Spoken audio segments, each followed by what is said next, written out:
旧情人同台，分手1年多，张立昂首场歌唱，嘉宾就找来前女友邵雨薇，让粉丝好惊奇。而另外在红馆首开歌唱的陈晓东，嘉宾请来22年前一起拍电影的 Gigi 梁咏琪，两人笑说如果要拍续集，片名初恋都要改成黄昏恋了。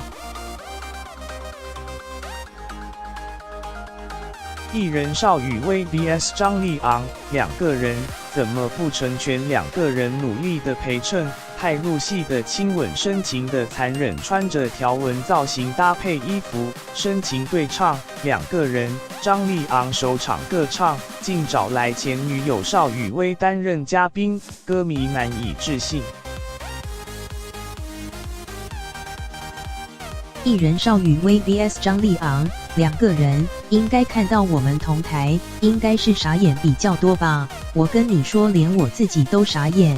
可以继续的当好朋友，是不是一件很难得的事情？分手1年7个多月再合体，好聚好散，令粉丝敬佩。另外，港星陈晓东也同样和剧中的初恋在同台。港星梁咏琪 vs 陈晓东 ，Gigi 梁咏琪，嗨哈喽，大家好！梁咏琪一现身，全场尖叫声不断。两人1997年曾合作电影《初恋无限 Touch》，勾起剧迷回忆。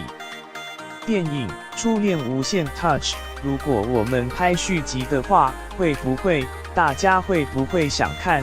不要吧，都一把年纪了，叫《初恋无限 Keep in Touch》就可以。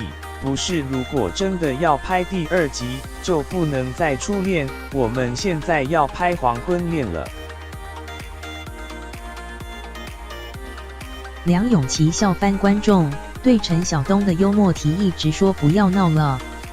而陈晓东过往也曾和张柏芝有段情，最近张柏芝 PO 晒出2个儿子 Lucas 和 Quintus 的帅照，其中12岁大儿子 Lucas 身穿黑色外套，坐在餐桌上低头滑手机，网友直呼远看简直就是迷你版的谢霆锋，令粉丝直呼神韵真的像极了。